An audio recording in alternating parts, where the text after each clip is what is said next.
meatball and sausage sandwiches, or indulge in one of our Frank the Godfather special sandwiches today. Saturday, Sunday, and Monday open from 4 p.m. to 9 p.m.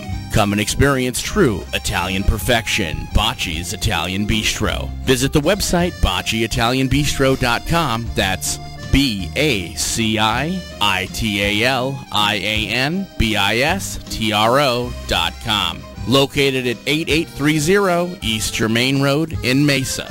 You deserve the best.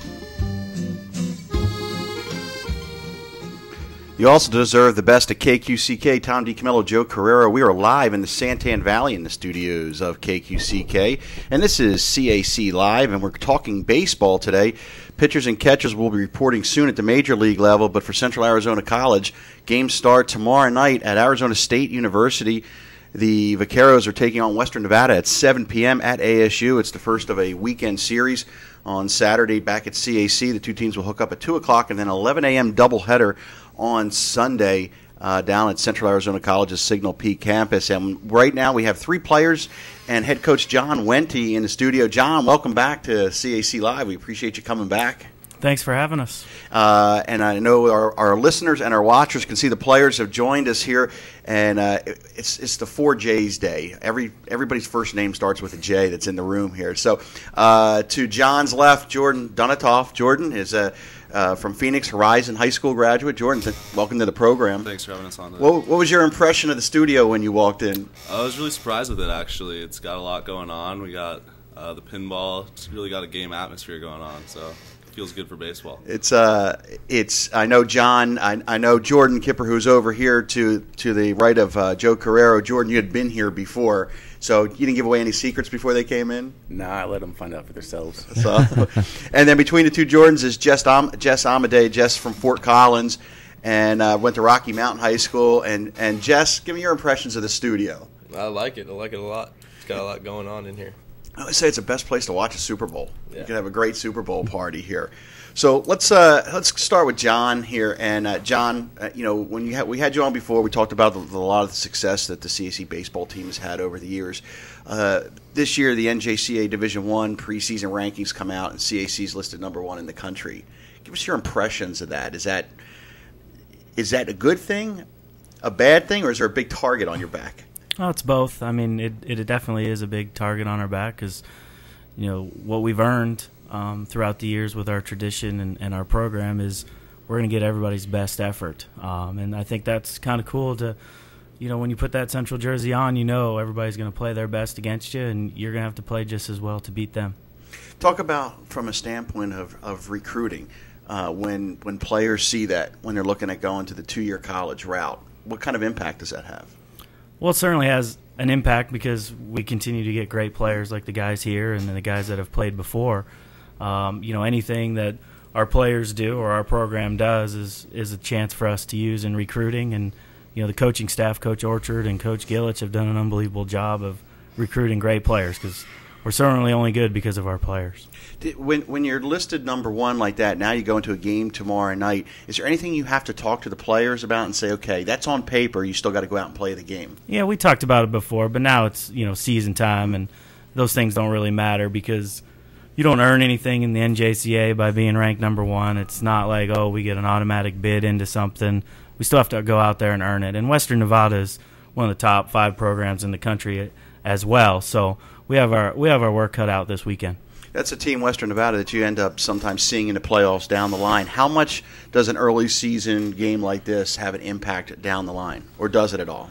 Well, it definitely kind of sets you up to, our team say, hey, this is the competition that you need to be able to compete against day in and day out in our conference, and you'll probably see them at the end of the year. So, whether or not you win, you lose, you got to get better so that when you play them in the district championship, that you're playing your best, and you have to come out and play very well.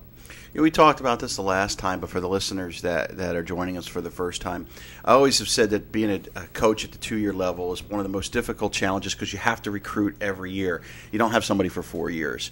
And so how do you and your staff get those players to come in, knowing that you could lose them after a year or two? How do you actually go about doing that? Yeah, it's certainly tough. I feel like recruiting at the junior college level is a 12-month deal. I mean, it's never ending. Our roster changes, up until first day of school, up until the first day of school in the spring. It's just ever changing because there's so many different factors.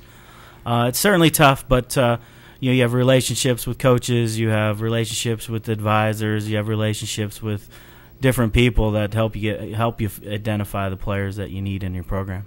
When you're looking at recruiting and coming from an area in the northeastern United States where college baseball, mid-March, by the time you could get outside and play most of the time, and you looked at the really good athletes that were being recruited, if they weren't going Division I or even II, they were going somewhere south or out west where the weather was warm. And Arizona, the perspective from the east, and especially the northeast, Arizona was a hotbed of talent at the high school level. Do you kind of feel fortunate being in this area? Is that why you draw the players? No doubt. I mean, we're very fortunate. Baseball, you can play year-round. The great thing is recruiting. A lot of tournaments, a lot of teams from out of state come to Arizona to play because of the weather. So you get to see a lot of players from all over the country, all over the world. So it is certainly a great place to recruit.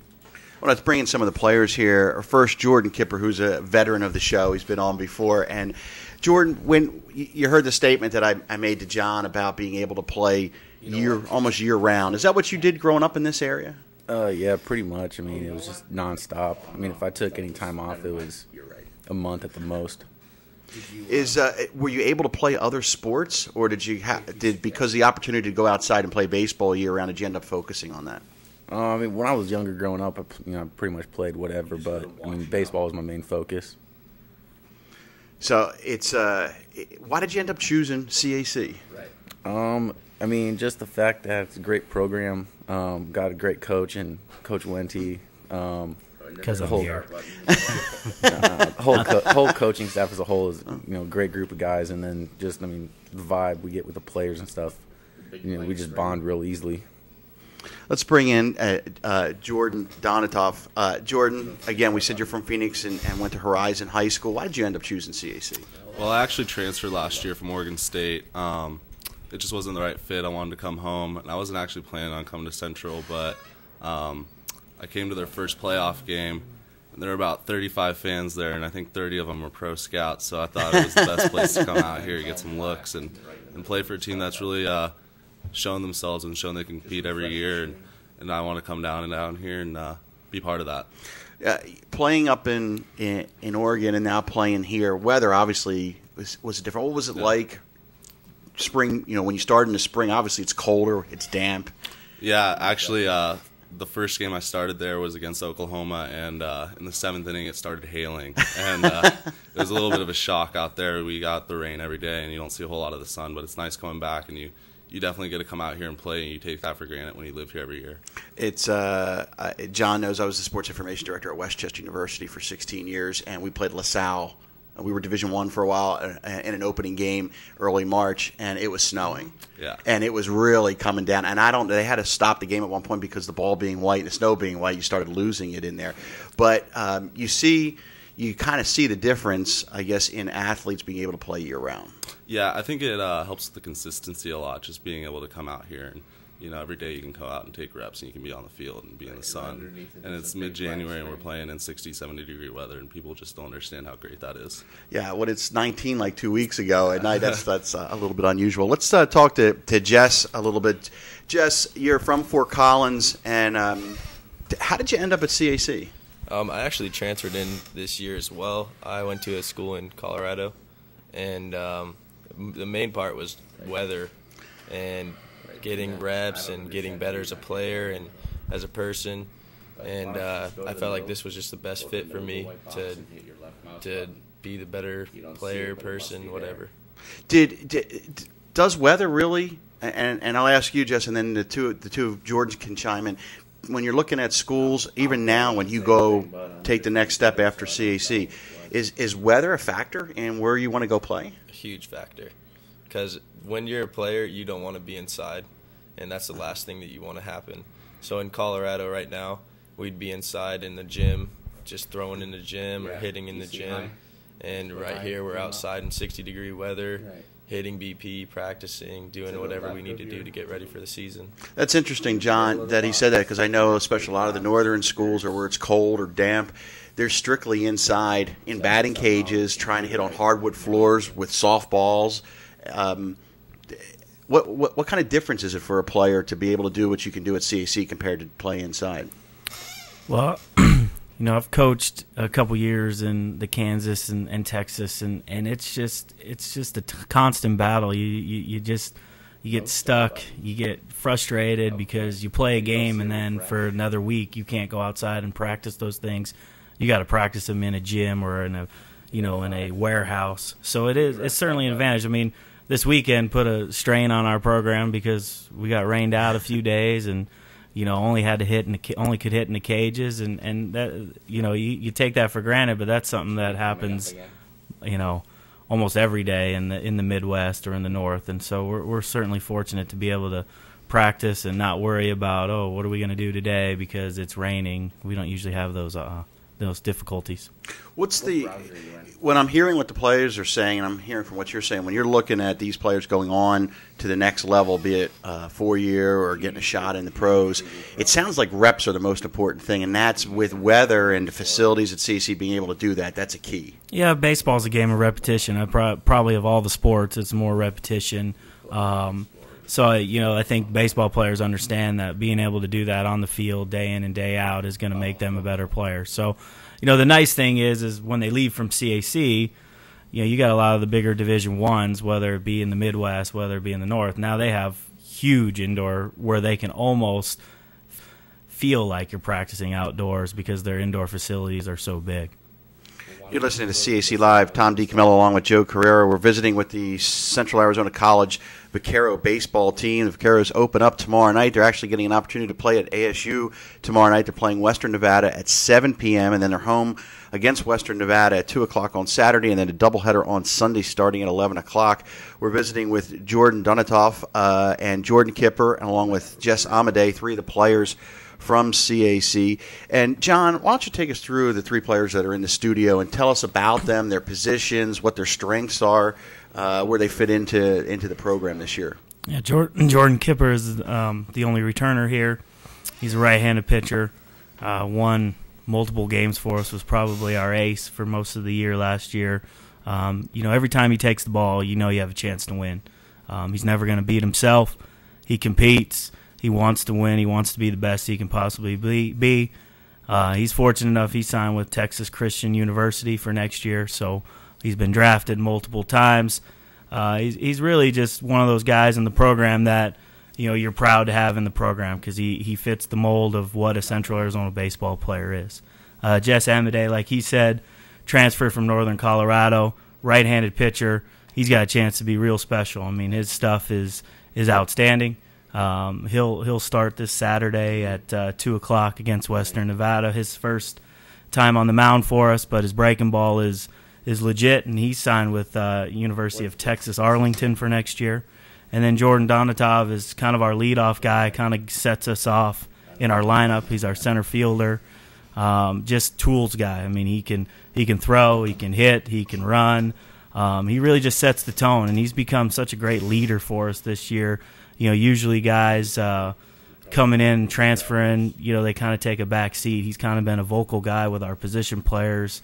It's just been, all three are great kids. And, it's been a special year for us because not only, we've got some talent, we've got a good group of guys that really compete, really do things right off the, we're really proud of the fact that our GPA in the fall was probably the highest since I've been the head coach at Central Arizona. So guys have really bought in and are doing things right both on and off the field. Jordan, let's talk a little bit about your role. John said you came in and took a leadership role right away. Is that just something natural for you? I think we needed it early on. We needed to set a tone of what we were going to be and who we wanted to be for the season. And I just stepped up and thought I could do that for us. But there's definitely a lot of leaders on our team. We have a lot of guys who we look up to.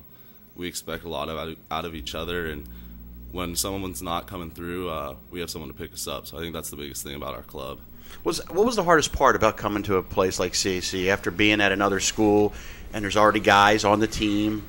What's the hardest part about that? Well, as a position guy, we only had one returner, so it was a really new club. We had a lot of transfers, a lot of guys coming from the same place where they just didn't fit in their last program or they just wanted to start somewhere new. And so it wasn't a hard transfer at all, really. I was coming home to a place I kind of knew, and so it was really nice just coming out here and starting over and just getting new looks and getting back to what you kind of know with baseball and with all these new friends, and it just really molded really well this year. With so many new players, John said the team is sort of meshed where everybody's doing the right thing the right way. Do you think with so many new players coming in, position players coming in, that kind of helped, that everybody – because you just said you guys didn't fit in elsewhere, so now you wanted to kind of prove that, okay, we can fit together. Yeah, well, we have so much talent just for where we are as freshmen and sophomores. I think everyone sees that, and we have a lot of guys who just want to really come out and just prove that they have something special and something to play for, and that's all that the guys have on our team. Is just something we're looking to go somewhere next year. It's, as you said, it's a program where you're here for 1 or 2 years and you're looking to move on. So I think that's what we're all coming here to do, is just to come here, win a national championship, and get out and go on to something bigger. And I'll ask the three of you. I'd like three of you to answer this question. When you graduate from a school, it's generally a 4-year institution. Everybody thinks that's your alma mater. You guys being at a 2-year school, what will it mean to you? Will you always have an affinity for CAC and the opportunity? Because a lot of times people that maybe not involved with athletics, they go and then they transfer on and they use the 2-year school for doing what, to get sort of a means to an end. But for you guys, you're representing the school. What will it mean to you afterwards, even though this is your first year? Like Coach said, when you come here and you buy into this program, you become a Vaquero for life. And we just played our alumni game a couple weeks ago, and you come back and see these pro guys and these guys who you put on a pedestal almost, that they're at the big league level, and they come back and they're just normal guys and they talk to you like they're your coach or something like that, where they just relate to you and they know where you've been, and it's something that you don't look over, and it's not something that you want to lose when you leave here. I think that you want to be a part of it for the rest of your life. Jordan? It's definitely something that this place is close to my heart. Coming out of high school is one of the few places that gave me a chance to play at the next level. But as Dunatov said, coming back in the alumni game and seeing guys like Josh Spence, Scott Hairston, we got guys like Ian Kinsler, Rich Harden. I haven't seen them here in my 2 years, but just guys like those that they're at the peak of the baseball game, and just having played on the same field as them, it's a cool thing. Even guys like Josh Spence, probably one of the nicest guys I've ever met. He comes here and comes to our practices, and we sit down literally in a circle with him while hitters are hitting, and we just talk with him. And he acts like he's one of us, like he's a player. That's something really cool, and probably most big leaguers wouldn't act like that. What does it mean to you to be able to play here for 2 years? It's definitely something special. It's probably definitely a different atmosphere than going to a 4-year program and playing with the same guys. I've played with 2 different groups of guys, 2 totally different atmospheres on the field, 2 totally different mindsets between the 2 teams, and it just definitely gives you a different perspective on the game, and how quickly things can change, and you got to adapt to the game. Jess, talk a little bit about the same type of thing. What's it mean to be a Vaquero? It means a lot. This is a place where players come to develop and get better, and our coaching staff has done a great job in getting the players that we need to win and doing all the things that we need to do. But tradition-wise, this is one of the best schools in the country for baseball at the JUCO level, and I think we have the most wins in the last 4 years or 6 years or whatever it was. But this is a great place to be. You talked about the history. Was there a moment that you realized after you got here and started competing how much history there was here? Yeah, I really didn't know a lot about the school when I first committed to it, but did a little research on it, got here and learned all the things about it, and it's a great school. What did it mean, what Jordan talked about having the major leaguers come back that played here to talk to you guys? What did that mean to you? It's awesome. You get a different perspective on the game, and they tell you little things that you're doing and little things that you can change in your game to make you better as a player. and that's the biggest part for me. Just being able to go to a player and ask him what he sees in you or what he sees you need to do to be better, it just makes a huge difference in your game. What did anyone say to you that helped you improve your game? I talked to Matt Pagnozzi this last week, and I faced him in an inter-squad game, and he's a big leaguer with the Braves right now. And I asked him how my pitch sequence was, and he told me he gave me the information on what I could do better with my pitch sequence to him, to other hitters, to make sure I get outs. I do have to ask, you signed with Texas Arlington, Mm-hmm. and Jordan, you're with Texas Christian. Are you guys on each other's schedule next year? Yeah, we do play each other. I think we actually play each other in at the Rangers ballpark, I believe it is. Oh, really? Be interesting if they faced each other. It would be. That day. We'd have to get cameras out there. Yeah. I'll have to show up to that one. So, have you guys ever been to that ballpark? I haven't. I actually did, yeah. It's an awesome ballpark. I saw them play. Unbelievable. Texas play the Angels a couple games there. It's a great. If not, just get the movie, the Rookie, and you can see it in there. So we're going to take a short break, and when we come back, we're going to talk about more about the schedule this year and what the Vaqueros have to face. You're listening to CAC Live on the KQCK in the Santan Valley.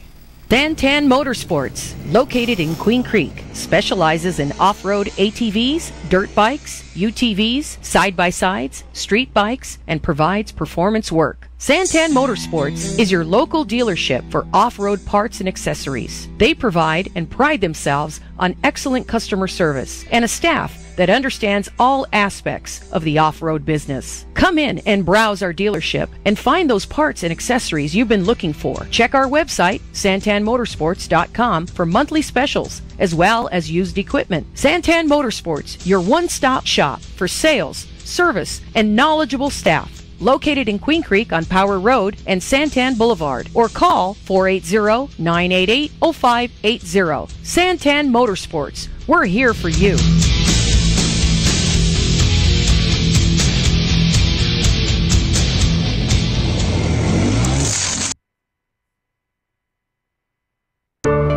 Are you experiencing computer problems? Is your computer running slow, bogged down with viruses and spyware? You need a reliable and knowledgeable, trustworthy computer service company. Contact Computers, Networks, and More, located in Santan Valley. Get your computer or laptop running in top condition by a certified technician with 20-plus years experience and beta tester from Microsoft. Computers, Networks, and More provides repairs and solutions to any computer-related issue, whether it's software, installation, troubleshooting, updates, or tune-ups. You can trust Computers, Networks, and More. Contact Jeff Monday through Saturday, 8 a.m. to 7 p.m. to schedule an appointment. We can have you up and running quickly, usually within 48 hours. Located in Santan Valley. Computers, Networks, and More. We're here for you. Contact Jeff at 480-729-8899. That's 480-729-8899. Our family pets are such a big part of our lives. That's why Kelly's Critter Clips of Queen Creek and Sun Lakes has been providing pet grooming services for over 10 years. Your dog's comfort is very important to us, so we take the time to treat your pet with care, love, and professional attention it deserves. We welcome any size and breed and feature shampoo and conditioning, styling, flea and tick dips, ear cleaning, nail trimming, and so many other services that will leave your pet looking good and smelling good and feeling great, all at an affordable price. Located in Queen Creek and Sun Lakes, call now for an appointment, 480-655-5066. Kelly's Critter Clips. Welcome back to CAC Live. Tom D. Camillo, Joe Carrera. We are live in the Santan Valley in the studios of KQCK. We're visiting with the Central Arizona College baseball team. John Wente, the head coach, along with players Jordan Kipper, Jordan Donatoff, and Jess Amadei, and we're talking about the upcoming season. And John, you had this big weekend series against Western Nevada, but talk about the rest of your schedule. How is it shaping up? Well, our conference, I think, is one of the toughest conferences in the country, just because there are 3 or 4 teams every single year that are good enough to win a national championship, and we have to kind of beat each other up, and only one of us survive. So really our goal is to prepare ourselves for the conference season and start playing our best baseball when we get into April and into May. When's your conference schedule start? 2 weeks from this Saturday, we open up at Paradise Valley. And for those that are listening, I know we talked about it on the show before, but for our listeners that are listening for the first time, explain how the ACCAC works. It's Division I and II, and you play each other, but then you go your separate ways when the national championship tournament comes around. Correct. It's a 14-team league, 7 Division II, 7 Division Is. We're one of the Division Is, so really we compete against all 14 or the other 13 teams, but really when it comes down to it, it's 7 of us that are going to play for 4 spots in the playoffs, and then the winner of the state of Arizona moves on to the district tournament, which this year will be in Colorado. So the way the conference is set up, you all play each other. Is there a conference champion that could be Division II or I? Yeah, certainly. Whoever wins, has the best record in the league would be considered the ACCAC conference champion. And then, but you don't have a playoff for the conference. You just go into your sort of region, which is in the state of Arizona. Correct. And then, what's it like to play in a conference like that? Most people don't think of, when they think of 4-year institutions, everybody's at the same level. But what's it like to compete, or what are the differences competing against a Division II team compared to playing against a Division I team? Really, the only difference is we play the Division II teams twice, and we play the Division I teams 4 times in our conference. So other than that, there's really no difference because, with our league, you can play anybody Division II, and they can beat you. They'll have pitching, they'll have some hitters, and so it's really there's not a drop off. You hope there's a drop off, but really there's no drop off, and when it comes down to it, you gotta play your best every single time out. So what is the difference between a Division I and a II team? Is it residence halls on campus? Is it scholarships? What are the differences? Yeah, I think you can start. It starts with residence halls, but really it's scholarship. It's the amount that you're allowed to offer. Division II is only allowed to offer, I think it's tuition and books, and we can kind of do whatever we have to try to get a player. That doesn't mean that our program, nobody's on a full ride. We give out chunks of scholarships to our players because we want the best roster we can, and so part of that is you have to kind of give and take a little bit with the scholarships. Let's talk a little bit about some of the players that aren't in the studio, and what can people expect. Do you have a starting lineup set, I guess, for tomorrow night, or how does that work for you this early in the year? Well, we're pretty fortunate. We've got probably one of the deeper teams we've had in a long time, and so we try to instill in our players that your ego has to kind of be set aside a little bit, and we're going to play multiple lineups. And I look at the last 2 nights that we've played, and our bench is pretty good. We got guys that can come off the bench and get pinch hits. Our starting lineup is pretty good, so it's really deep, and we try to tell these guys we're going to play guys, especially early. We like to play guys here. It's just because we want to find out who's going to be the best group when we need to win late in the season. Talk about some of the individuals on the team this year. Yeah, we've got I think it's 17 Division I transfers, and wow. And it's not just from anywhere. We've got them from all over the place. Obviously you got the Oregon State and the Northern Colorado here. We've got University of Miami, University of Texas, Oregon. Basically, you name it, we probably somehow got a player from there. So yeah, it's a deep group. The individuals, we only have, I think, 4 returners. 3 of them are pitchers and 1 position player returner. So it's kind of a new group, but it's been a fun group to coach because, like Jordan Kipper and I, we talked about it this summer. This is a group that we get to put our stamp on. It wasn't, this is last year's group and they know how to play the Central way. We got to kind of prove to them in the fall this is how you play the right way, and guys really bought into it. Do guys like Jordan who are returning, and because you have so many new players, is it almost like they can be coaches on the field or in the dugout just because they're familiar with the program? For sure. Jordan, he this summer he did a lot of touch and base with a lot of these transfers just to tell them, hey, we're excited to have you. So he was kind of that in between that player coach to kind of get the group to say, hey, we're excited that you're coming. Can't wait for you to get here. You know, the expectations are high, but we need to work hard and do things right, both on and off the field. And Kipper did a great job of kind of getting guys to buy in right away. Jordan, that's a role of a recruiter and a coach. Obviously, you want to play now, but did you ever think long-term that coaching or recruiting or something would be something you'd like to do?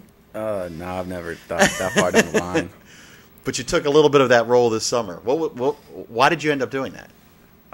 You know, it was just I knew we had a bunch of new guys coming in, and I just felt it'd be good to touch base with them and just get to know a little about them and what these new guys were about, just to let them know that this year was we're taking it seriously and that we have a legit chance of winning it this year. Did you call Jess or Jordan? Jess is shaking his head. I made contact with Jess over Facebook, and then I don't think I made contact with Jordan, but I knew him just from playing in high school and stuff like that. Jess, to have somebody reach out like that through Facebook or a phone call when you're coming in, does that make you feel a little more comfortable, a little more welcome coming into a strange environment? Oh, definitely. When you have people around you that care about you, and I mean, our team, we're so close together, and we hang out together all the time, and we're pretty tightly bound, so that helps on the field, off the field, with whatever you need. So. John, had that happened in the past, of what Jordan did? Do players really do that much, or is this something somewhat new? I think it. I think it was just different this year because we knew the roster was going to be so different than years past, and Jordan worked a camp with us, with Coach Gillich and I up in Prescott, and that was kind of when the roster was kind of getting finalized, and so we were kind of talking with Jordan about the roster, and nowadays with this social media, which I don't quite understand, it's pretty easy for guys to find each other through Facebook or tweeting or whatever they do. Is it, I'm trying to put myself in your shoes. You play, in a national championship tournament, you get to that end of the year, and then you realize that most of your team's gone. Do you go home that night to your wife and go, what am I going to do next year? Yeah, well, I don't think we have time. Coach Saban, I know with Alabama football said, I think about this for 20 minutes, and then I start thinking about the next year's team. And I do remember the year we played in the national championship game, and because you play so long into the summer, you think about the summer is not very much longer. And I remember getting back on the bus and saying, Coach Gillich, what are we going to do for next year's roster? So it was pretty immediate. And, so when Coach Saban said it, I kind of thought, man, that's kind of how it is around here. Just as soon as the season's over, you take a deep breath, say, okay, what can we do better? And then it's time to move on to that next recruiting class. While you're going, the success of being able to play that long obviously helps in the recruiting of the program. But do you get behind a little bit of other teams because their coaches, they're not in the playoffs, so they're out there talking to people? I'm sure that's certainly, but the one thing we get to say is, hey, we continue to play on, and we've won the state of Arizona 11 out of the last 13 years, and you get to continue to say those things. And, we tell our guys that we probably practice more than any program in the country, what level, at any level, because we have the weather, and we can start first day of school, and we end around the 1st of November, and then, we start pretty quick in January, and if we're fortunate enough to go to June, nobody's practicing probably more than us. When you look at this, when you look at the schedule from a coaching standpoint, the entire sort of process, it does get grueling if it is year round. Do you still have fun doing this? Oh, absolutely. This is the best time of my life. I mean, the only tough part is you got to make the sacrifices with the family. The nice part is with my wife coaching softball, she gets it. So probably the biggest person that makes the biggest sacrifice is our son Tyler, just because, he kind of doesn't see his parents in the springtime because of all the games. But there's nothing more. I mean, I don't think I've worked a day in my life, because getting to coach college baseball at the junior college level, I mean, it's just being able to deal with different kids every single year is exciting. It's fun. That's one thing we haven't really touched on. Your wife Sandra is the head coach of the women's the softball program at CAC. Does she give you? Do you guys talk shop at home? We try to avoid it because it's they're off to a great start, and they're 3-0 and we're 2-0. But as the season goes on, some days we'll win, some days we'll lose, vice versa for her. And so when you come home, you just don't know how the other person's really feeling about it. So we try to avoid talking about softball or baseball at home, and it's kind of helped us. I think it's you get home, you see Tyler, and you go, okay, it's over with. Let's worry about it tomorrow. What's going on? Is there anything that, with her being a coach, the sport is different, but obviously it's the same in a lot of ways, that you get insight from her in terms of, or she gets insight from you, or is it just so different that you guys are? Well, I mean, you look at the softball level right now, you have a lot of ex-baseball guys coaching softball. So I think, it's very similar. It's a little faster-paced game, which, I always say that Sandra's probably the best coach in the family. She'll probably disagree, but, I know that she does a great job, and she cares so much about that softball program. And but, I think there are times she actually works with our catchers. I mean, in the fall, we'll send our catchers over there because she's a former catcher. So I think a lot of things are similar, and she, like I said, she knows a little bit more catching than I do. So we'll send our catchers over there. Jordan, this is now your second year. When you look over this 2-year period, can you talk about some of the highlights of your career at CAC? What are some of the things that really stand out as memorable? It could be in a classroom, could be on the field. And anything that stands out for you at CAC? School, that's all good and dandy, but most of my highlights here have probably been on the field. Probably to start off, it was the first round of last year's tournament. I think it was game 1. We had a walk-off bomb against Pima, against their ace. I believe he was like a 5th-round pick or something like that. We walked off on him. Going up to Yavapai in the second round and just absolutely blowing them out the water, and that was a highlight. That was a cool thing to do.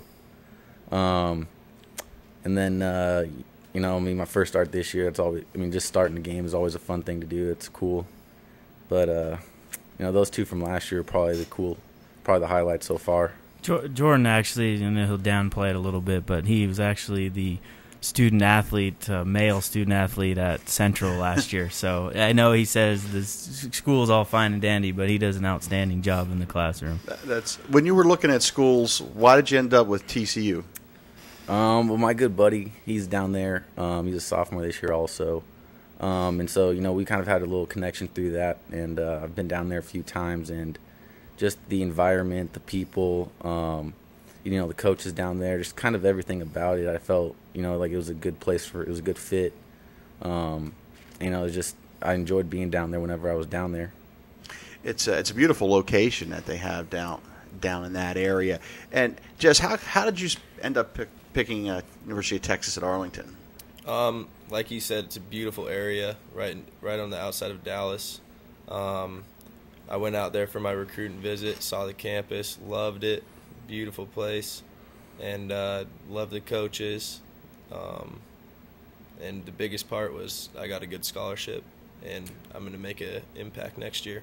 So I'm trying in that area. I'm trying to recall that you guys can't be more than 15 miles apart. Yeah, it's really close. Yeah, about 10 minutes away. About 10 minutes away. Wow. They're probably going to room together and just go separate places if I know them well. The University of Texas at Arlington. What conference are they in? They're in the WAC right now, but they're getting out of it after this year. They should be going to the Sun Belt next year. Last year they were in the Southland. They won the conference tournament in the Southland Conference. This year they're in the WAC. Next year I think it's the Sun Belt. They're kind of all over the place, just like a lot of schools are at this current time. It's because Grand Canyon is going into the WAC this year, so is that concern any of you guys when you look at what's happening at the Division I level, especially at the NCAA, when you're looking at the schools of how they're jumping around conferences? TCU just currently moved into the Big 12, so I'm going to guess they're going to be staying there for a while. But, as far as the whole jumping conferences goes, pretty much every program's moving to a big conference. We all know it's for football purposes, but just playing in a big conference like the Pac-12, Big 12, Big 10, whatever it is, SEC, playing on that type of a stage is definitely a cool thing to do. A school like TCU, where were they? Were they in Conference USA and then went to the Big East? Is that how? They were in the Mountain West. Or the Mountain West, and now they're in the Big 12. And the Big 12, but they never actually went to the was a conference in between they were going to. Yeah, they were going to the Big East. Big East, and they ended up not going to the Big East. Jordan, let's go over to Jordan Donatoff. When you look at what's happening, and you're trying to make your decision in the future. Do you look at, like, if a TCU did play in the Big East, now they're playing in northern schools where it is colder. Do you kind of look at that at all when you're trying to make a decision? No, not really. I mean, that's nothing that a player can control. That's all the office stuff, and you just want to make the best decision for yourself. And there's a lot of things that weigh in on it for different guys. For some people, it's location. Some people, scholarship. Other people just want to go and win somewhere. So there's a lot of different things that weigh on it. For me, I wouldn't worry about what conference they're moving into or moving away from. It's more about feeling comfortable with the coaching staff, I think, and just controlling what you can control out there. That's not something that you have any say in, so it's not something you should worry about. If obviously all three of you want to look at making a career in baseball in some way, playing and maybe coaching or doing something down the line, but start with you, Jordan. What else would you like to do? If you couldn't do baseball, what else would you like to do, or what would you like to do in addition to baseball? Well, last year at Oregon State, I was actually studying to do journalism and go into some kind of broadcasting. But when I transferred, we were on trimesters up there, so I lost all my credits. So it was really? Yeah, it was kind of a big deal going down to Central with the semesters. So right now I'm just in general studies. I haven't really looked that far down. I'm just really worried about how I'm going to play this year and what's going on right now. Jess? Eventually, I want to do something in physical training and be a personal trainer or something along that, work in a gym or work with different people and get them bigger and stronger, like Kipper.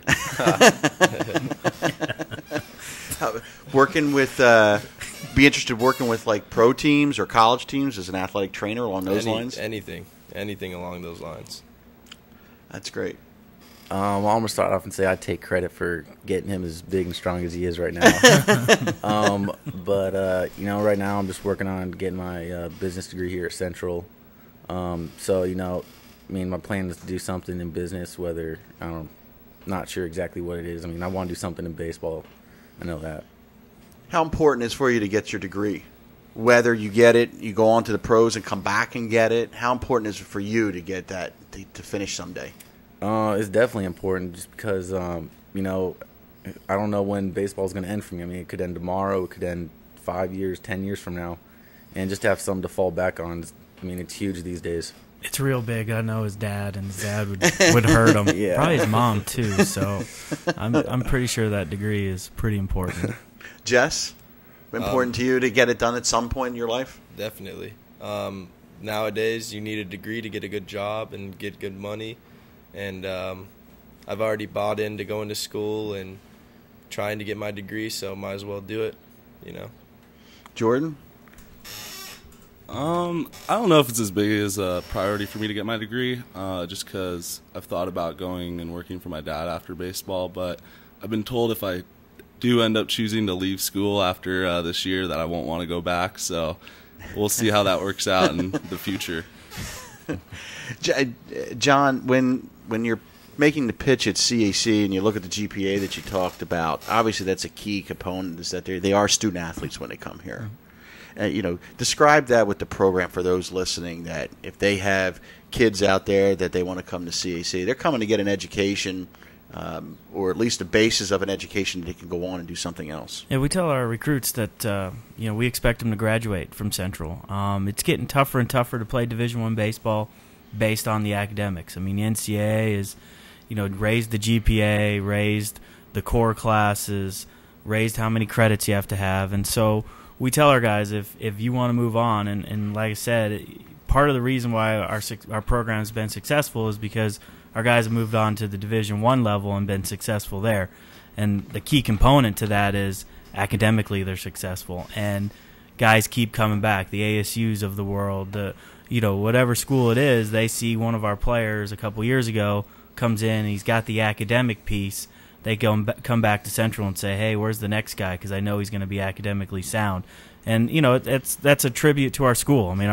Our professors on campus, the the school itself spends a lot of money and time and effort on trying to make sure the classes can transfer to the next level, and our guys don't lose a whole lot of credits when they do transfer to the 4-year level.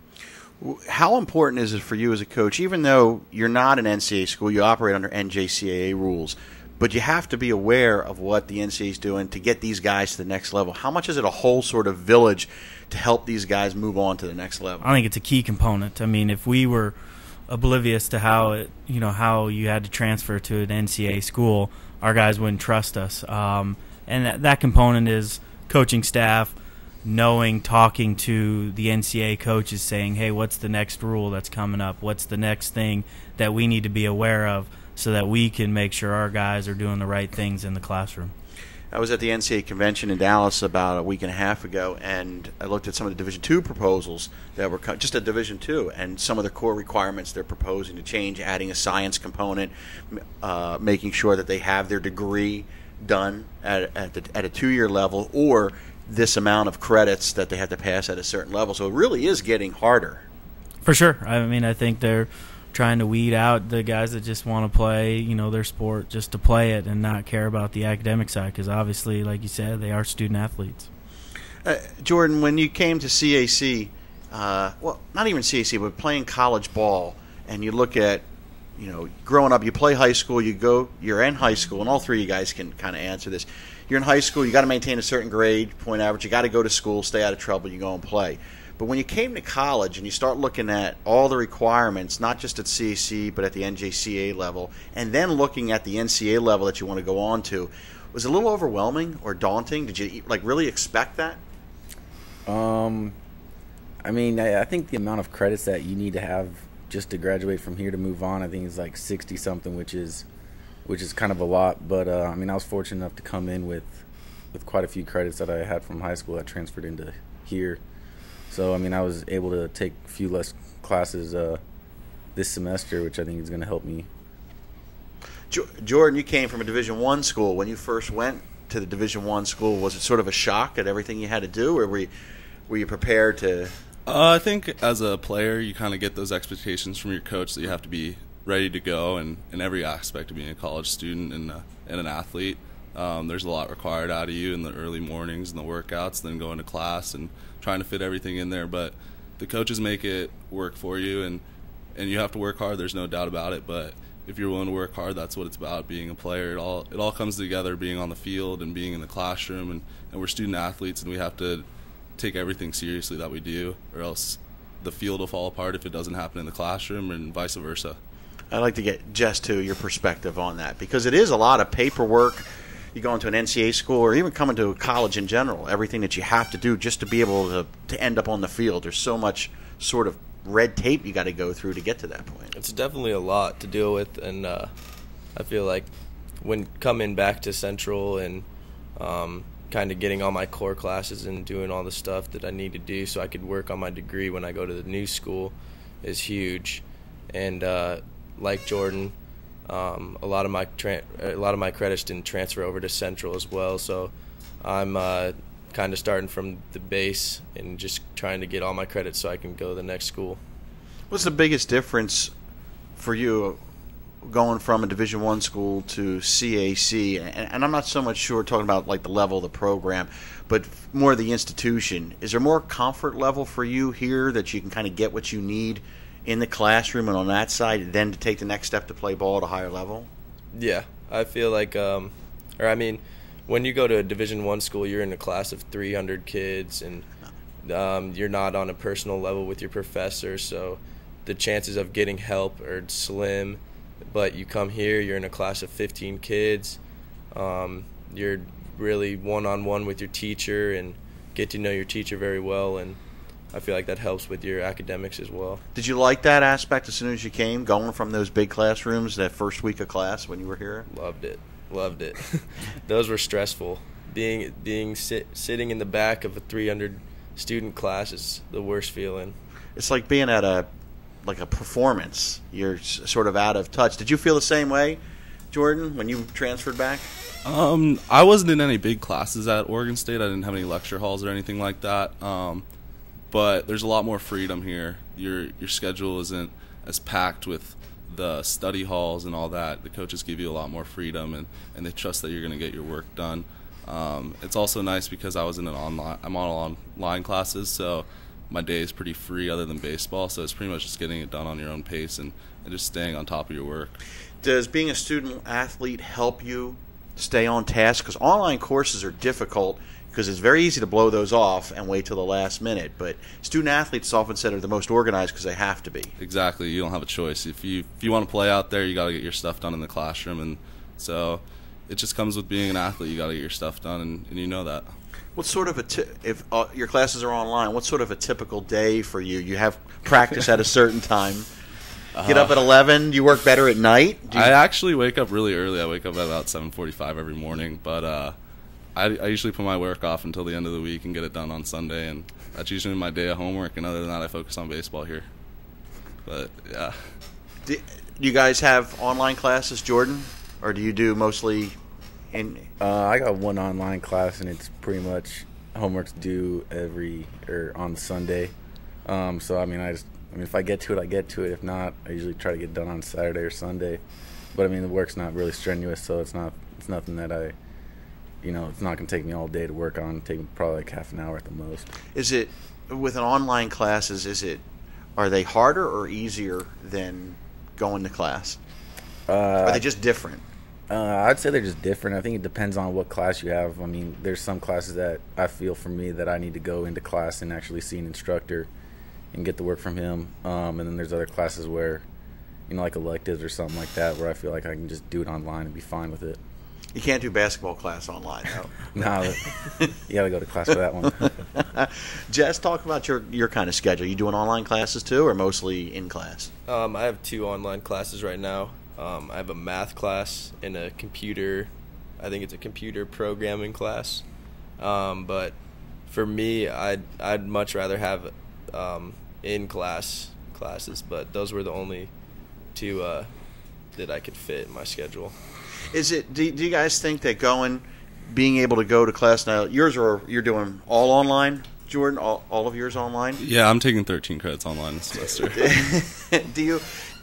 Do you miss the interaction, or is it just work for your personality and your schedule? Yeah, getting the motivation to go to class was just hard for me, and I would rather just teach myself. I would find myself just losing train of thought in class or whatever it was, and it just works better for me. Some guys need to hear it from an instructor. Some guys can read it on a computer and learn it and take it in just fine. I think with online classes, it's more just getting your homework in and on time and just being on top of your schedule. It's pretty routine for when everything's due and how everything's laid out in every one of the classes. So if you've done one, you can do them all.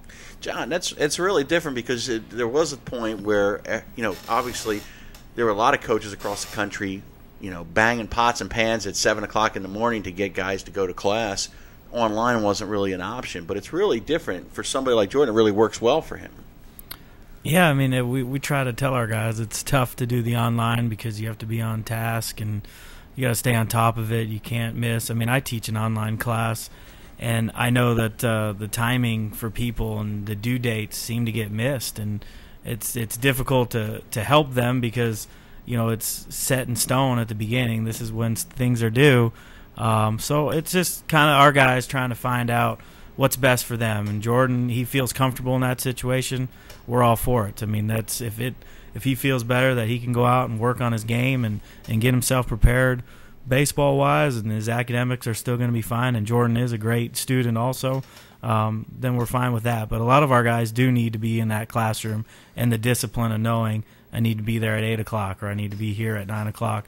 That's very useful for them too. It's an interesting concept because the term missed class time for somebody taking online classes is really non-existent as long as they stay on task. Correct.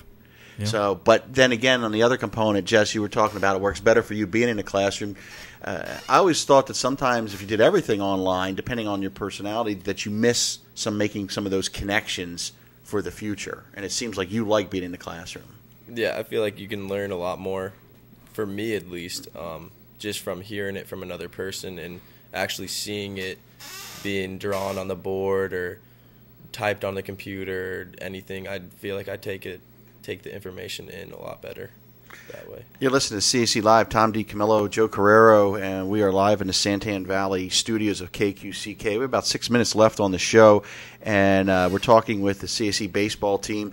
Jordan Dunatoff to the left here of John Wente. John Wente sitting right here next to me. If you guys can wave, everybody's watching you across the country. Jess Amadei here in the middle with the Toronto Blue Jays hat, and Jordan Kipper over here with the black Nike hat. And John, when you look forward to the season, it's so long. You get to start so early with your schedule. How do you kind of manage a long season? You know, you're going to have ups and downs, and sometimes a lot of time between games. You know. Yeah, I mean, it's just like I said, our goal is to be playing our best baseball into April. So we try to take the thought of it's not a sprint, it's a marathon, and we want our guys to play as much as possible. We want to continue to work hard on the practice field. We'll start toning that down as we get later on in the season. But for right now, it's full board, and we want to push our guys to the limits and try to make it tough for them, because obviously the game of baseball is a pretty tough game. Jordan, how do you kind of keep in perspective? Last year, you go make a run, you get into the playoffs. How do you keep the perspective of that this is a new season, that you have several months before you can get there, and you got to do all those things to get there again? I mean, just being a baseball player, I think we all have an understanding of, that it's going to be a long season, and that, we may win, a few first couple games here early in the season, but that's not going to make our season. We still got 2 or 3 months, whatever it is. We got 70-something odd games left to play. I mean, I think having a lot of guys that are second-year guys at the college level, we just have a good understanding that the season's long, and that we still have work to put in. Jordan, are you anxious to kind of start this season, get it underway? Yeah, it's definitely been something I've been thinking about for a while, and we come in the fall, and you work really hard, and you come back and you're ready to go, and you have these 2 weeks of where you put in a lot of work, and then the season finally gets to you, and it's rewarding when you get to go out there and play every day.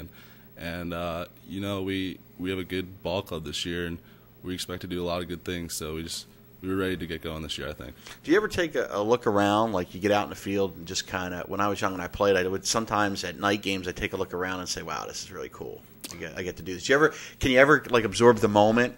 Yeah, you definitely absorb the moment. I think at ASU we'll really get it too when we play on that big stage. We'll have a lot of people watching, I think, and we got our big dog on the mound, and we're going to be playing a really good team this year. So I think you get anxious and you get excited for stuff like that, and then you get caught up in the moment too sometimes when you play at the big stage like ASU. I want to ask Jess the same question, because this will, he's starting his first year here. Do you ever get a chance to sort of absorb the moment or enjoy the moment when you're out there on the field? I think so. I think you can enjoy the moment wherever you are. You're playing a game that you love, and you've been playing for however long you've been playing it, and just being in this program and on the stage we are, it's rewarding. What were you most anxious about this year? Was it coming to school for the first time at CAC? Is it starting the season? Was there anything that kind of said butterflies, made you nervous at all, or were you immediately comfortable after you got a Facebook request from Jordan? I was immediately comfortable, actually, except for when I came into town and I saw the campus for the first time. It kind of scared me a little bit, coming from a Division I school. It's people come into the campus, because when I came the first time I saw the campus, they don't realize how big it is. How far back. That's not the size of the school that you were at, but for a community college, it really does extend back behind those first couple buildings. And the field is beautiful that you guys play on. I mean, it's a great location, a great environment to play in. John, we have about 2 minutes left here. Talk about your assistant coaches, because I know assistant coaches don't get a lot of PR, but give them an opportunity. Yeah, they're unbelievable. They make my job very easy. Coach Gillich and Coach Orchard have been there the longest. Pretty special to have two guys that have been around for 5 years at this level when you don't make a whole lot of money. But Coach Orchard does an unbelievable job with the pitchers. I basically stay out of his way. He cares about them on and off the field. He cares about how they do in the classroom. He cares about their conditioning. And Coach Gillich just grinds it out and is always trying to help our team get better. He has a passion. The great thing about both guys, they have a passion for Central Arizona baseball. And then we've got two other assistant coaches, Jerry Harden. This is his second year that works with our hitters.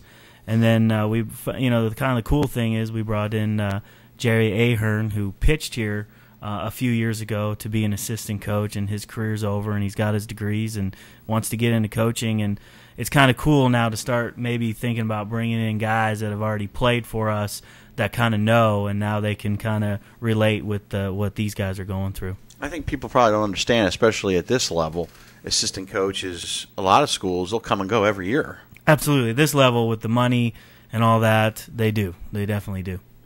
So, well, it's been a great hour. Gentlemen, we appreciate you coming out. Good luck tomorrow night. Good luck on a great season. We'll be watching all year. We'd love to have you back as we get close to playoffs, if it works into your schedule. Jordan Donatoff, Jess Amadei, Jordan Kipper, thank you. John, thanks again for joining us. Thanks for having us. We'll catch you next week on CAC Live on KQCK in the Santan Valley. Are you ready to start taking control of your future and maximize your earning potential? Central Arizona College has smaller class sizes and personalized attention to help you compete in today's tough job market. CAC now serves Santan Valley and Queen Creek. The CAC Santan Center is located in the shops at Copper Basin on Hunt Highway, behind Barrow's Pizza. Stop in and see how taking classes at CAC costs a fraction of a state university, and your credits can transfer. So, if you want to earn real money, you need to learn real skills at Central Arizona College. Enroll in classes today by calling 480-677-7825 or visit www.centralaz.edu or call 480-677-7825 or visit www.centralaz.edu. Central Arizona College, your way.